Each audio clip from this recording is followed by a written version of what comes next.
ते जे काही झालंय ते आज मी तुम्हाला इथे दाखवणार आहे. साधारणपणे विधानसभा निवडणुकांच्या आसपास मला या सगळ्या गोष्टी आमच्या रिसर्च टीम मधून यायला लागल्यावरती मला धक्का बसायला लागला.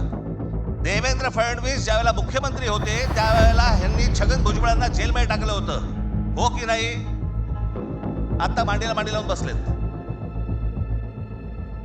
अजित पवारांचे बैलगाडीभर पुरावे घेऊन गेले होते आणि आता पुढचं फक्त बघत राहा. आणि तुम्हाला जर नाही धक्का बसला तर मला सांगा जरा. डोक्यात गेली सत्ता, डोक्यात. काल एक कोणतरी उत्तर भारतातला माणूस बोलत होता म्हणे, मुंबईमध्ये म्हणे नोकऱ्या जर घ्यायच्या असतील महानगरपालिकेमध्ये तर इथल्या स्थानिकांना उत्तर भारतीय लोकांना दिल्या पाहिजेत. हे बाहेरून येणारे म्हणे कोल्हापूर, सातारा, सांगलीवरून येणारी माणसं हे बाहेरच्या लोकांना द्यायची नाहीत म्हणून. बाहेरची लोक. काल परवाकडे कोणतरी एक तामिळनाडू मधून रसमलाई आली होती.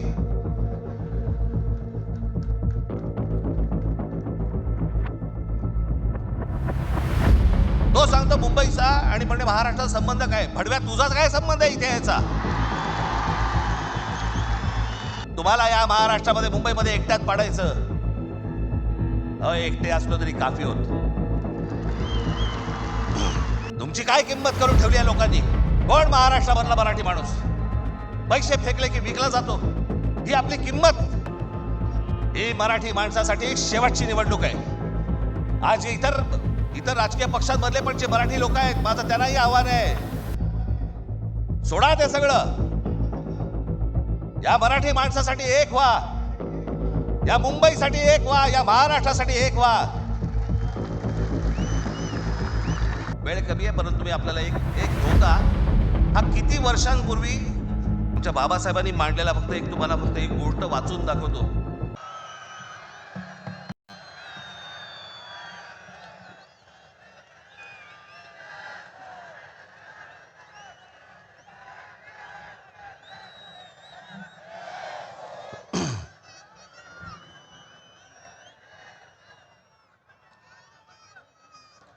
व्यासपीठावरती उपस्थित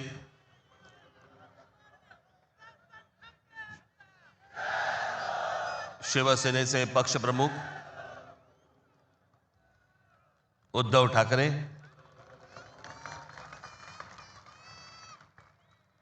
राष्ट्रवादी काँग्रेसचे नेते जयंतराव पाटील, इतर सर्व मान्यवर आणि माझ्या जमलेल्या तमाम मराठी बांधवांनो, भगिनींनो आणि मातांनो,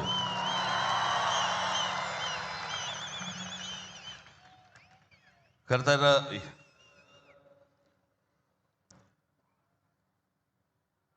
या व्यासपीठावरती मी माननीय बाळासाहेबांबरोबर लहान असताना अनेकदा आलो.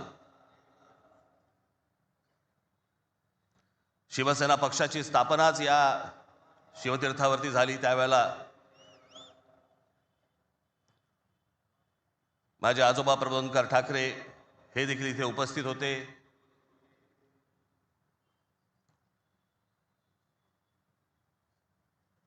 माझे वडील श्रीकांत ठाकरे हे देखील उपस्थित होते.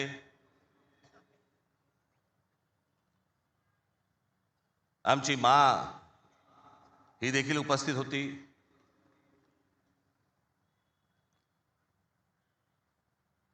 खरं आज या क्षणाला हे दोन भाऊ एकत्र आल्यानंतर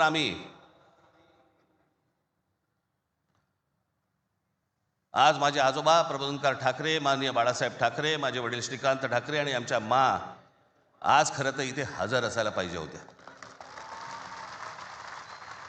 हे सगळं चित्र पुन्हा एकदा मराठी बांधवांसाठी, मराठी माणसांसाठी, मुंबईसाठी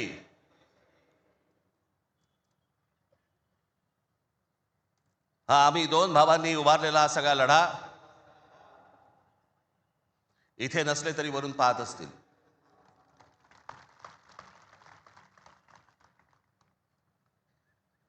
आज बऱ्याच गोष्टी मी आपल्यासाठी जरा थोडंसं घेऊन आलोय. जाताना पोट भरून जा.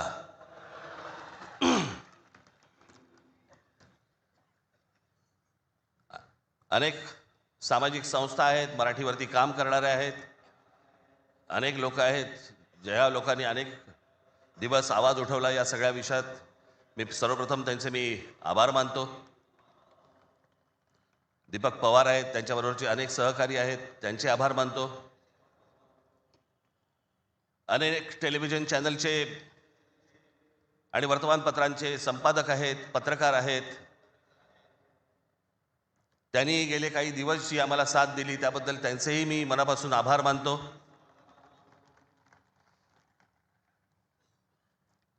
खरं तर मी 20 वर्षानंतर पहिल्यांदा युती करतोय.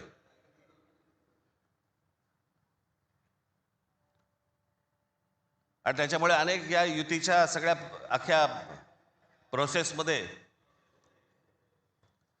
अनेक लोकांना तिकीटं दिली गेली, अनेक लोकांना तिकीटं नाही देता आली, अनेक जण नाराज झाले, जे जवळचे होते, सहकारी होते.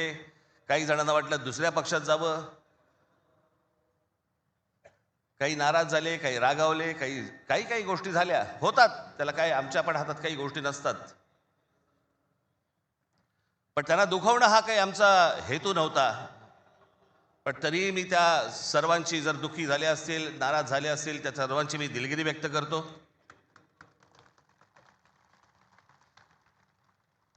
आपलेच आहेत, परत येतील. कारण जे आत्ता आहेत तेच कुठे जातील माहीत नाही, त्याच्यामुळे ते गेलेले आहेत ते येतीलच परत.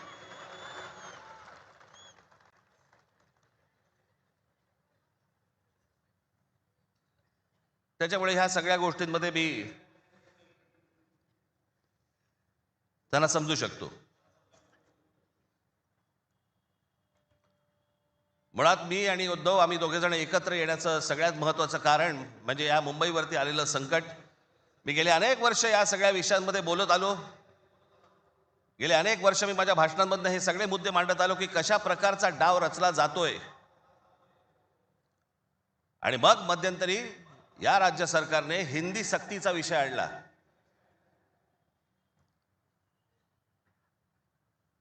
आणि त्यावेळेला मग मीही कडाडलो, उद्धवही कडाडला. आणि त्या सगळ्या याच्यामध्ये त्याच्या अगोदरच माझी एक मुलाखत झाली आणि त्याच्यामध्ये मी सांगितलं होतं की कुठच्याही वादापेक्षा आणि कुठच्याही भांडणापेक्षा महाराष्ट्र मोठा आहे.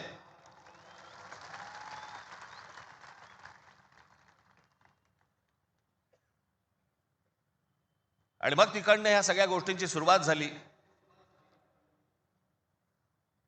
पण ते हिंदी सक्तीचा जो विषय होता तो फक्त तुम्हाला चाचपडून बघण्याचा होता. तुम्ही जागे आहात का? मराठी माणूस महाराष्ट्रामधला, मुंबईमधला जिवंत आहे का? हे फक्त चाचपड नव्हतं तुम्हाला.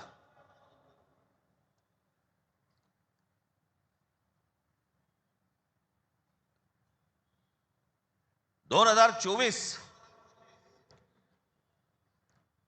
याच्यानंतर, या विधानसभा निवडणुकांनंतर या सरकारला काय फेफराला माहित नाही. जे हवं वाटेल ते, मनाला काय जे हवं ते करायला लागले. आली कुठून हिंमत?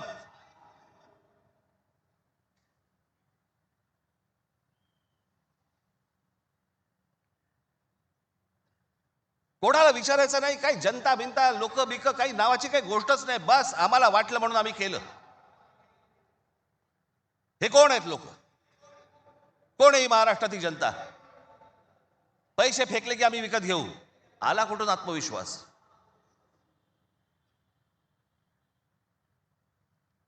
इतकी वर्ष मी आता राजकारण बघतोय.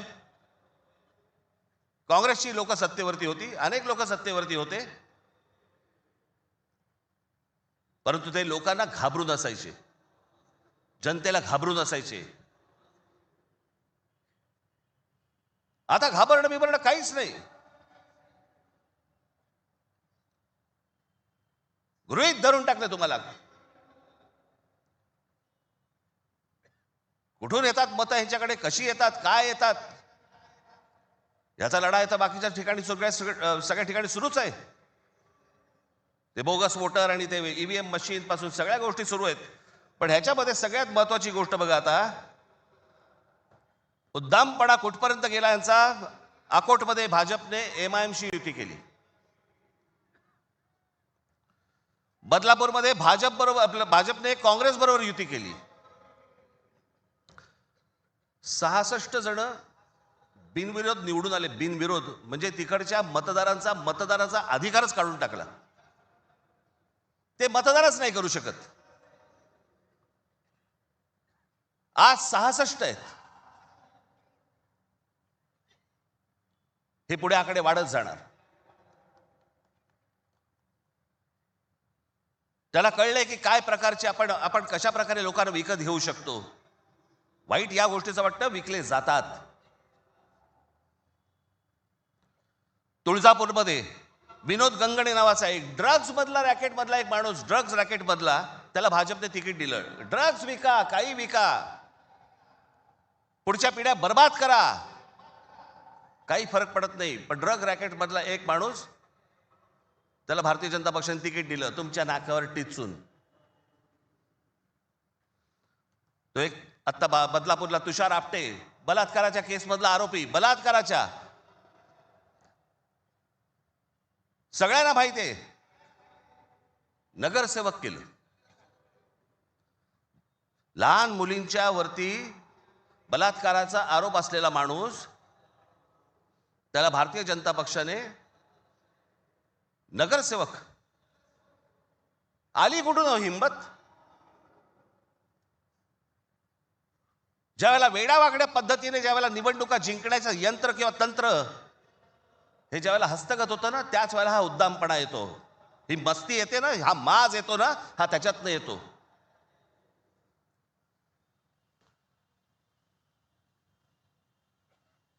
अख्खी मुंबई विकायला काढली, अख्खा महाराष्ट्र विकायला काढला, अख्खा देश विकायला काढला.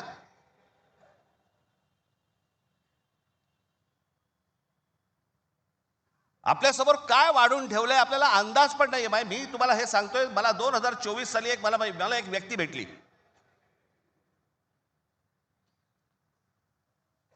लोकसभेच्या निवडणुका झाल्यानंतरची गोष्ट सांगतोय. आणि त्यांनी मला जी माहिती दिली, आणि ती माहिती दिल्यानंतर माझे सगळे लोक, माझे काय रिसर्च टीम सगळी जी काही कामाला लागली, ते जे काही झालंय ते आज मी तुम्हाला इथे दाखवणार आहे.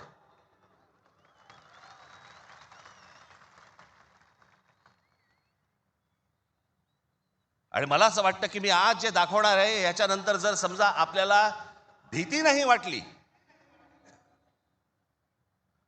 तर मला असं वाटतं या देशात निवडणुका न लढवलेल्याच बऱ्या.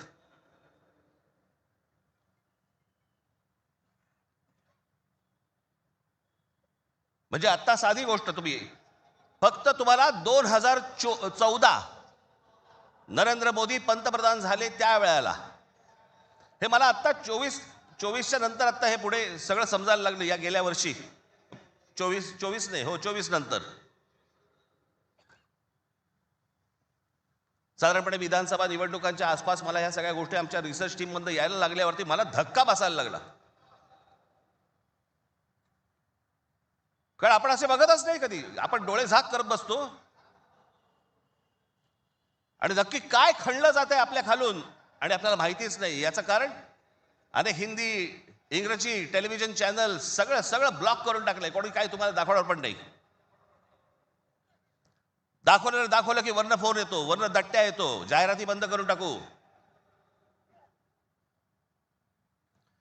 मी आता फक्त एक पहिला मॅप मी तुम्हाला भारताचा दाखवतो, 2014चा. दाखवा रे.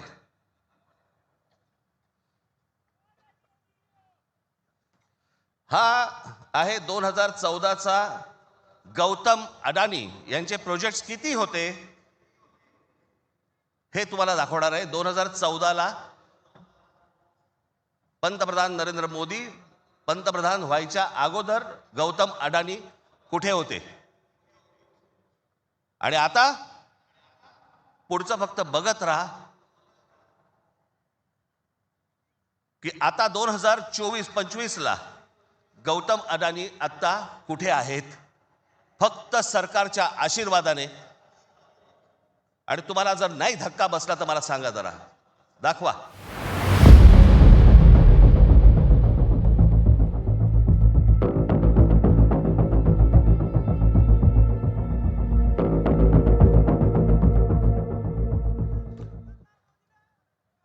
हे फक्त 10 वर्षातलं आहे.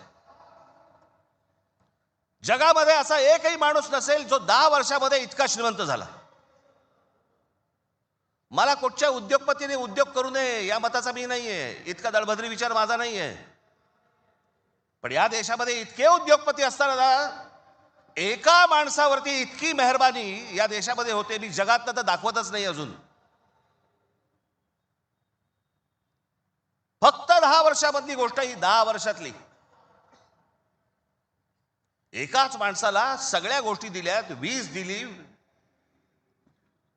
सिमेंट बनवण्याच्या उद्योगामध्ये गौतम अडाणी हा माणूस कधी नव्हताच 2014च्या अगोदर. आज देशातला 2 नंबरचा सिमेंटचा व्यापारी येतो. उद्या माणसाने समजा उद्या वीज बंद केली, आम्ही अंधारात. सिमेंट महाग केलं, काही बोलू शकणार नाही. सगळी पोर्ट्स खालपासून वरपर्यंत सगळी पोर्ट्स अदानीना, सगळी विमानतळं अदानीना. महाराष्ट्रात काय परिस्थिती एकदा बघा, महाराष्ट्राचा फक्त एकदा दाखवा.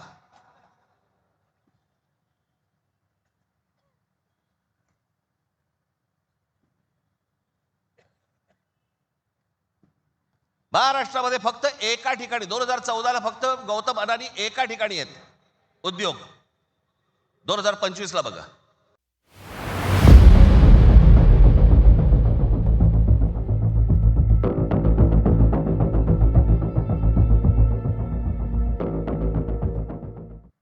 आणि मी जे सतत सांगतो ना, हा जो MMR रिजन मुंबई, या मुंबईवरती मी आता फक्त तुम्हाला वाचून दाखवणार आहे. या फक्त MMR रिजन मध्ये काय फक्त केलंय तेवढं फक्त बघून घ्या. मुंबई महानगर क्षेत्रात अदानी 29 जून 2018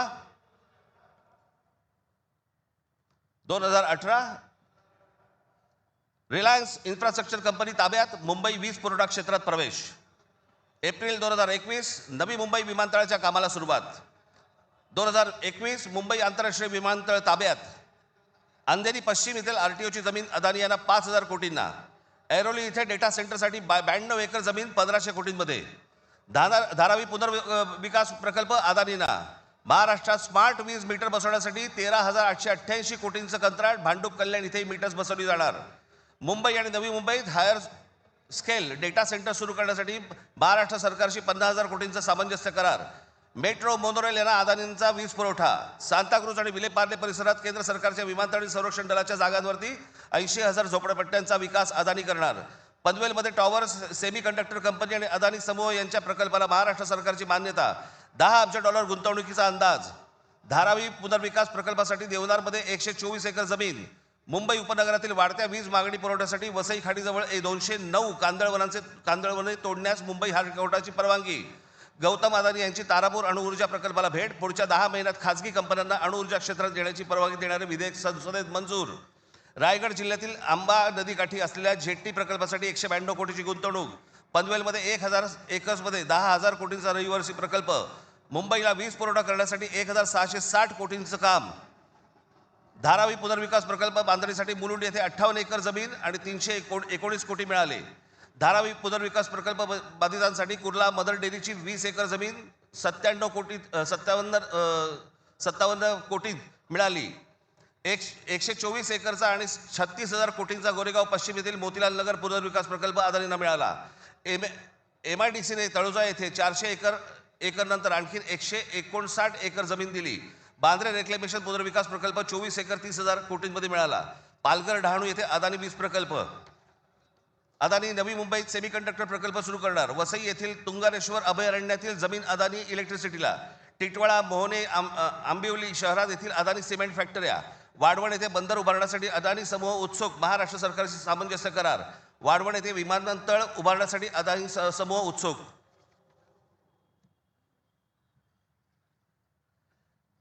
हे मी तुम्हाला सांगतोय ना, हे कशा प्रकारे तुम्हाला आवडलं जातंय याचा काही आपल्याला अंदाज, आपल्याला कळतंय हे काय चाललंय. आता हा सगळा वाढवणला आता बंदर येतंय म्हणून मी म्हटलं बंदर येत असेल चांगली गोष्ट आहे. महाराष्ट्रात बाजूला विमानतळ कशासाठी?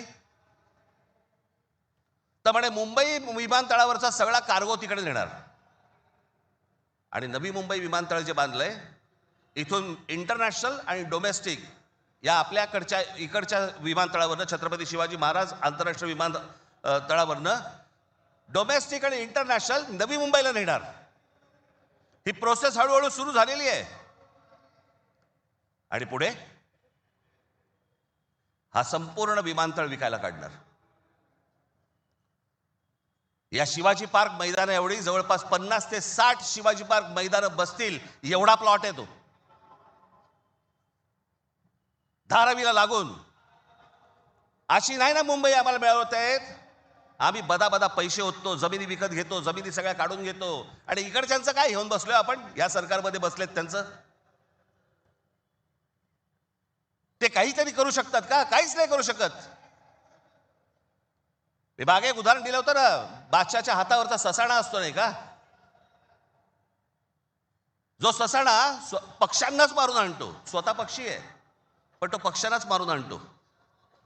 पु ल देशपांडेचं एक फार छान वाक्य आहे की स्वकीयांचा घात करणारी औलाद ही काय फक्त पक्षांमध्ये नसते, मला तर आता कळले राजकीय पक्षांमध्ये आली आहे।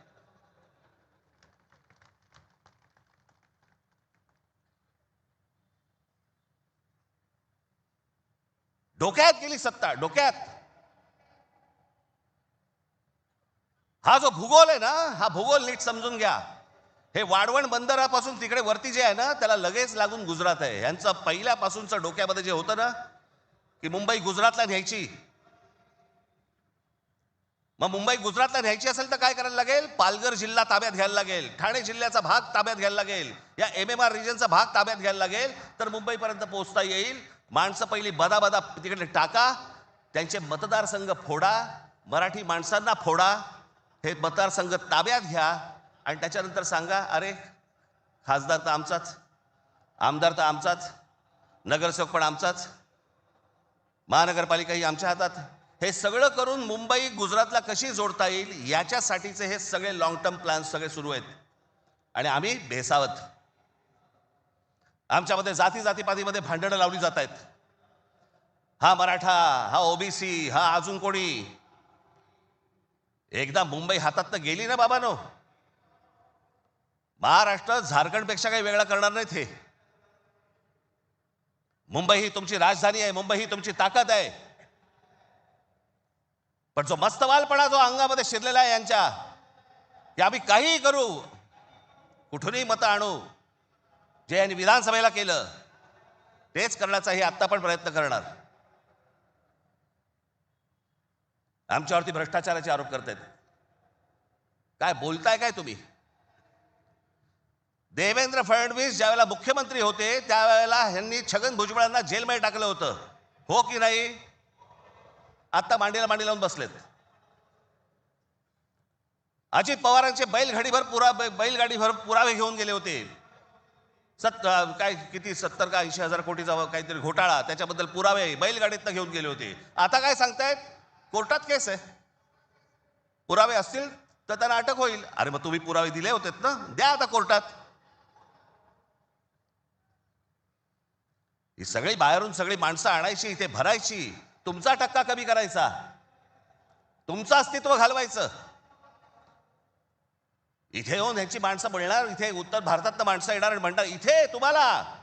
काल एक कोणतरी उत्तर भारतातला माणूस बोलत होता म्हणे, मुंबईमध्ये म्हणे नोकऱ्या जर घ्यायच्या असतील महानगरपालिकेमध्ये तर इथल्या स्थानिकांना, उत्तर भारतीय लोकांना दिल्या पाहिजेत। हे बाहेरून येणारे म्हणे कोल्हापूर, सातारा, सांगलीवरनं येणारी माणसं हे बाहेरच्या लोकांना द्यायची नाहीत म्हणून। बाहेरची लोक म्हणजे आमच्या सातारा, कोल्हापूर, सांगलीमध्ये येणारी आता हे बाहेरची लोक झाली आणि हे आतले।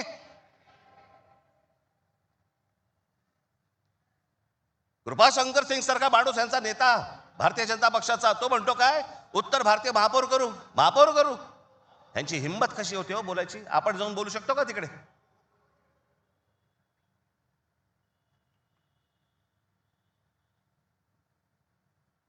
याचं कारण तुम्ही एकत्र येऊच नाही याच्यासाठीचा बंदोबस्त यांनी केलेला आहे। म्हणून काय करायचं?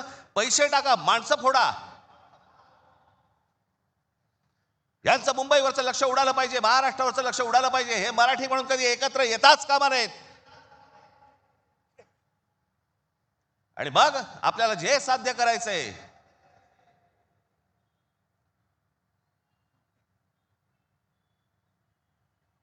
जी लोक येत आहेत ती लोक तुमच्यावरती उड्या मारतायत, वाटेल ते बोलतायत तुम्हाला. मुंबईमध्ये महाराष्ट्रामध्ये तुम्हाला घरं नाकारली जात आहेत. काल परवाकडे कोणतरी एक तामिळनाडूमधून रसमलाई आली होती.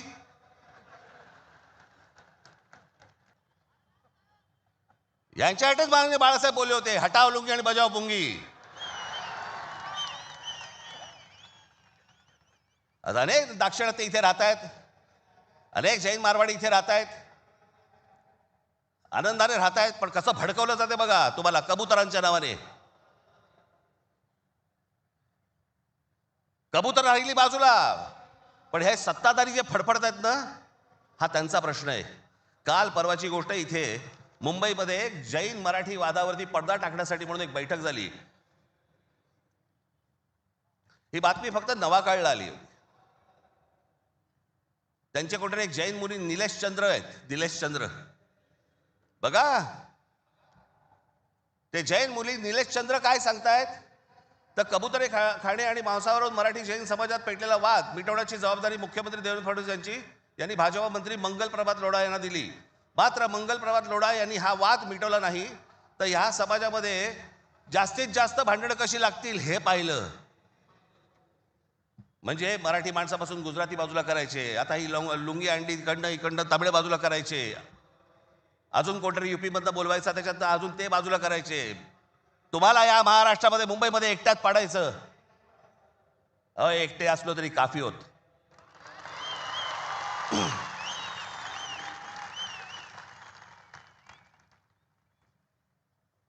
नको त्या वादात जाऊ नका. आमच्या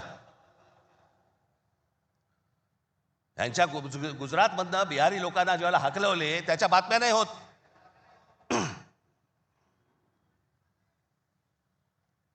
ज्याने बिहारी लोकांना तिकडनं हकलवले, जवळपास 10 का 20 हजार लोकांना हकलवून दिले बिहारमधनं, भारतीय जनता पक्षाने त्याला तिकीट दिलं,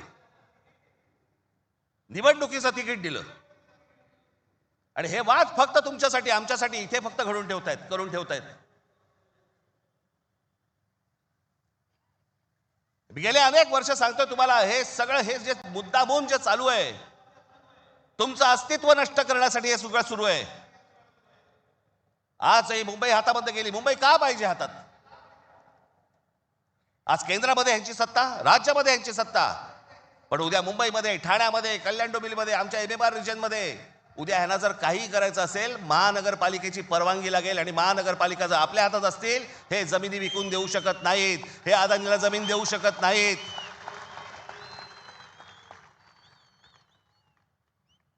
ही गोष्ट ते करूच शकत नाहीत. हा धोका काय होता ना बाबांनो, मी फक्त वेळ कमी आहे परंतु मी आपल्याला एक धोका, हा किती वर्षांपूर्वी आमच्या बाबासाहेब आंबेडकरांनी, आमच्या बाबासाहेबांनी मांडलेला तुम्हाला फक्त एक गोष्ट वाचून दाखवतो, जी मी 2008ला वाचून दाखवली होती. बाबासाहेबांनी काय त्यावेळेला मांडलं होतं हे तुम्हाला आज कळेल. मी काय सांगतोय तुम्हाला ते. उत्तर प्रदेश आणि बिहार यांच्यासारखी राज्य निर्माण करून हे बघा, हे पुस्तक आहे भाषिक राज्य पुनर्रचना मीमांसा. आपल्याला कुठे मिळालं तर आपण जरूर वाचा. उत्तर प्रदेश आणि बिहार यांच्यासारखी राज्य निर्माण करून राज्य पुनर्निर्माण मंडळाने केवळ तौलनिक विषमता निर्माण केली एवढेच नव्हे, तर उत्तर भारत आणि दक्षिण भारताचे 2 तट निर्माण केले. उत्तर भारतात हिंदी भाषेचं प्राबल्य आहे, उलट दक्षिण भारतात हिंदीशी संबंध नसलेल्या भाषा बोलल्या जातात. मला खरं तर आपल्याला सांगायचं आहे की युपीच्या आणि बिहारच्या लोकांनी पहिल्यांदा नीट समजून घ्या, बाबांनो, हिंदी ही तुमची पण भाषा नाही. युपीच्या लोकांची भोजपुरी भाषा आहे, बिहारच्या लोकांची मैथिली भाषा आहे, अवधी भाषा आहे. हिंदी भाषा तुमची पण नाही आहे. माझा कुठच्या भाषेवर राग नाही, परंतु तुम्ही आमच्यावरती लादणार असाल तर लाथच मारू. हिंदी भाषिकांची संख्या किती मोठी आहे याची बहुतेक कोणालाही दखल नाही. भारताच्या एकूण लोकसंख्येच्या 48% लोकसंख्या ही हिंदी भाषिक म्हणजे त्या भागाची आहे. माझ्याकडे घटना निर्मितीचे काम होते त्यावेळी एक गुपित घटना मी नमूद करू इच्छितो. अर्थात गुपित भंगाचा आरोप माझ्यावरती येणार नाही अशी अपेक्षा आहे. काँग्रेस पक्षाच्या एका बैठकीतील हे गुपित आहे. हिंदी ही राष्ट्रभाषा म्हणून स्वीकारण्यासंबंधी ही चर्चा होती. घटनेचे 115वे कलम राष्ट्रभाषेसंबंधी आहे. या कलमावरती जेवढी गरमागरम चर्चा व्हायला झाली तेवढी इतर कोणत्याही कलमावरती झाली नाही. प्रदीर्घ चर्चेनंतर हे कलम माताच टाकले आणि काय आश्चर्य, 78 विरुद्ध 78 असे मतदान झाले. कुठलाच निर्णय घेणे शक्य झाले नाही. या वस्तुस्थितीमुळे दक्षिण भारताचा उत्तर भारतावरती किती कटाक्ष आहे हे तुमच्या लक्षात येईल. उत्तर भारत संलग्न झाला आणि दक्षिण भारत विच्छिन्न राहिला आणि राजकारणात हिंदी व उत्तर भारताचे वर्चस्व असेच चालू राहिले तर परस्पर द्वेषभाव निर्माण झाला नाही तरच नवल. केंद्रीय सरकारात एका राज्याला दुसऱ्या राज्यावरती अशा आगंतुकपणे वर्चस्व चालू देणे धोक्याचे आहे. घटक राज्ये समतोलाची राखण्यास केंद्रीय शासनामध्ये काही तरतूद नसल्यामुळे नवनिर्मित बिजोड राज्यांमुळे 5 प्रदेशांखेरीज इतर राज्यात अविश्वास आणि असंतोष निर्माण होईल. सध्याच्या केंद्रीय शासन पद्धतीमुळे भारताच्या राजकारणात उत्तर प्रदेश इतर राज्याहून प्रबळ ठरेल ही भीती केवळ दक्षिण भारतीयांचीच नसून पंजाब, बंगाल व इतर राज्यांनी व्यक्त केलेली आहे आणि ही भीती निराधार आहे असे कोणीही छातीरोखपणे सांगू शकत नाही. या भीतीचे निराकरण केले नाही आणि आत्ता विशेष उपाययोजना केली नाही तर ही भीती राष्ट्रीय ऐक्यास घातक ठरल्याशिवाय राहणार नाही. हे सत्य कोणी लपवू शकत नाही. आमच्या परमपूज्य डॉक्टर बाबासाहेब आंबेडकरांनी तेव्हा लिहून ठेवलंय की हे किती घातक आहे ते. हे काय चाल चालू आहे तुमच्या विरोधात, हे काय प्रकारचं षडयंत्र सुरू आहे. जो इतका बलवान महाराष्ट्र, इतका सुसंस्कृत महाराष्ट्र, या देशाला दिशा दाखवणारा महाराष्ट्र, सगळ्या बाजूनी संपन्न असा महाराष्ट्र, हे सगळ्या बाजूनी येत आहेत आणि महाराष्ट्र आणि तुम्हाला फक्त इथे तुमचे चावे घेत आहेत. तुम्हाला उद्ध्वस्त करायचं आहे ना. उठा या जमिनीवरनं, निघा इथून, आम्ही येत आहोत. काल परवाकडेच मी एका चॅनलला सांगितलं, हिरे असतात, मोती असतात, सोनं असतं, चांदी असते, अजून काही मौल्यवान गोष्टी असतात. फक्त जमीन या एकाच गोष्टीला रिअल इस्टेट म्हणतात, खरी संपत्ती. दुसऱ्या कोणत्याही गोष्टीला रिअल इस्टेट म्हटलेलं नाहीये, फक्त जमिनीला रिअल इस्टेट म्हटलंय. कारण ती तुमची संपत्ती आहे. तुमच्या पायाखालची जमीन आणि तुमची भाषा ही मेली की तुमचं अस्तित्व संपलं, तुम्ही कोणी नाही आहात. जगात अनेक देश, अनेक लोक, हे भाषा संपली, देश गेला, जमीन गेली म्हणून संपले. हाच डाव त्यांचा आहे. वेगवेगळ्या मार्गाने येत आहेत आणि वेगवेगळ्या मार्गाने तुमच्यावरती आक्रमण करतायत आणि तुम्हाला सांगतायत निघून जा इथनं. संयुक्त महाराष्ट्राच्या वेळेला देखील विरोध करणारे या मुंबईमधले अनेक धनिकच होते, गुजराती होते पण धनिक होते. आज पण तेच चालू.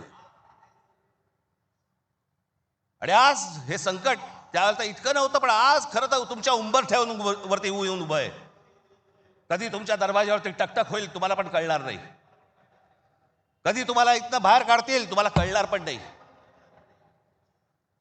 आज मुंबई, उद्या ठाणा, कल्याण डोंबिवली, सगळे सगळे भाग, उद्या पुणा, नाशिक, जे जे चांगलं आहे, आज कोकणपट्टी अख्खी रिकामी करतायत. जमिनीच्या जमिनी विकत घेतल्या जात आहेत. मी त्यावेळेला त्या बुलेट ट्रेनला विरोध केला होता. आजही माझा विरोधच आहे. कुठे चालली आहे बुलेट ट्रेन? बुलेट ट्रेन फक्त बघा, ही बुलेट ट्रेनचं स्टेशन, शेवटचं स्टेशन गुजरातमध्ये चाललंय, जिकडे गिफ्ट सिटी उभी केली आहे. Gift city. Ahmedabad bullet train station पासून 90 किलोमीटरवर डोलेरा नावाचं एक पूर्ण नवीन शहर बसवलं जाते. डोलेरा नावाचं एक पूर्ण नवीन, हे शहर 903 स्क्वेअर किलोमीटरचं आहे, म्हणजे मुंबईपेक्षा 1.5 मोठं. आणि तिथे वेदांत आणि फॉक्सकॉनची 1.5 लाख करोडची सेमी कंडक्टर प्रोजेक्ट्स येत आहेत. अहो, आपल्याला समजत पण नाही हे काय चालू आहेत नक्की. ह्यांचे कुठून रूळ चालले आहेत आणि कुठून गाड्या चालल्या आहेत आणि कुठून यांचे मार्ग सुरू आहेत आणि काय घेऊन जायचंय ह्यांना आणि काय आणायचंय, इथे काय भरायचंय. एकदा जाऊन बघा हो. वसई विरार पासून सगळ्या गोष्टी बघा, कसे कसे भरत येत आहेत, कसे भरत येत आहेत. तुम्हाला घरं नाकारणार, ह्यांना सगळ्यांना घरं मिळणार. तिकडनं बाहेरच्या राज्यातनं गुजरातमध्ये येणार, ह्यांना घरं मिळणार, तुम्हाला नाकारणार. अहो, तुम्हीच नसाल, तुमचंच अस्तित्व नसेल, काय चाटायच्या महानगरपालिका?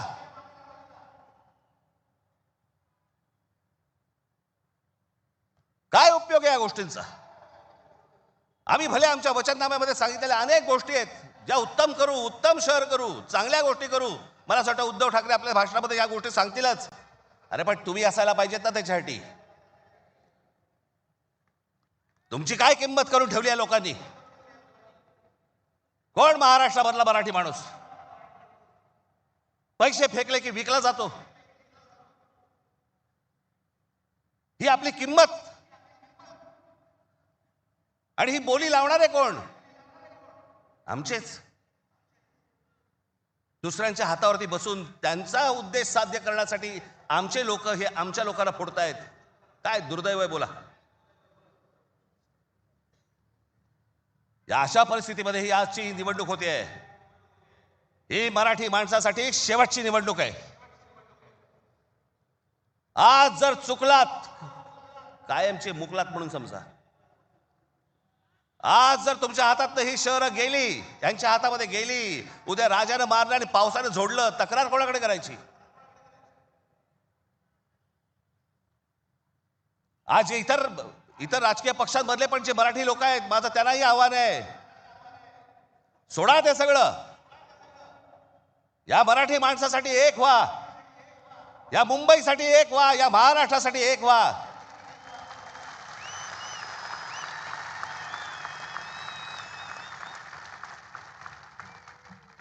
ज्या इतक्या वर्षांच्या परंपरेने, इतक्या लोकांच्या तपश्चर्याने ही मुंबई महाराष्ट्राला मिळाली. 107 आमचे हुतात्मे गेले. उद्या मुंबई गेली तर त्या पुतळ्यानंतर काय अर्थ उरतो? आणि पुतळे काय म्हणतील ते? आमचा मराठी माणूस बेसावध राहिला आणि म्हणून आम्ही मिळवलेली मुंबई आम्हाला गमवावी लागली. आज तुमच्या समोर ही सोन्यासारखी संधी आलेली आहे. आम्हाला सत्ता काय, सत्याचं काय करू? सत्तेशिवाय पण आज पण लाथा मारल्यात ना. अनेक अंगावर आले, त्यांना तुडवलेच ना. पण तुम्हाला ह्यांचा मास, या सगळ्या लोकांचा, सत्ताधाऱ्यांचा तुम्हाला उतरवायचा या निवडणुकीमध्ये. कुठेही बेसावध राहू नका. माझी आपल्याला सगळ्यांना एक फक्त सांगणं आहे, हे ईव्हीएम मशीनवरती लक्ष ठेवा. दुबार मतदार सकाळी 6 वाजता, मला जेवढे काय BLA नेमलेले आहेत, सकाळी 6 वाजता तिकडे सेंटरवरती पाहिजेत दोन्ही पक्षांचे.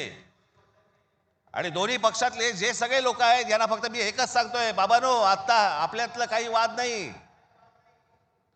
आता खरी लढाई त्यांच्याशी आहे.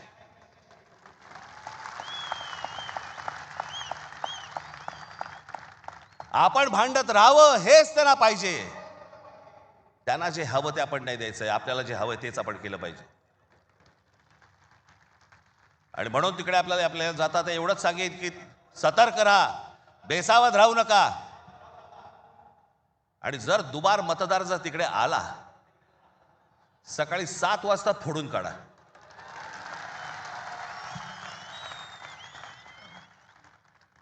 ही मुंबई राहावी, हे महाराष्ट्र राहावं, राज्य राहावं, हे मराठी माणसाच्या हातात राहावं, तुमच्या हक्काचं असावं, तुमचंच आहे ते. आणि मला असं वाटतं की जो लढा आजपर्यंत मराठा साम्राज्याने दिला, तो लढा आज तुम्हाला, आज सगळ्यांना, तुम्हाला, आम्हाला सगळ्यांना करायचा आहे. हा महाराष्ट्र वाचवायचा आहे, महाराष्ट्र समृद्ध करायचा आहे, ही आपली शहरं समृद्ध करायची आहेत, ही मुंबई आपल्याला वाचवायची आहे. ही मुंबई कदापि आपल्याला कुठेही गुजरातला राहून द्यायची नाहीये. या सगळ्या गोष्टींसाठी आपण सगळेजण कामाला लागाल अशी एक आशा अपेक्षा बाळगतो आणि आपणा सर्वांची मी रजा घेतो. धन्यवाद. जय हिंद, जय महाराष्ट्र. तुम्ही पाहत आहात विस्टा न्यूज मराठी.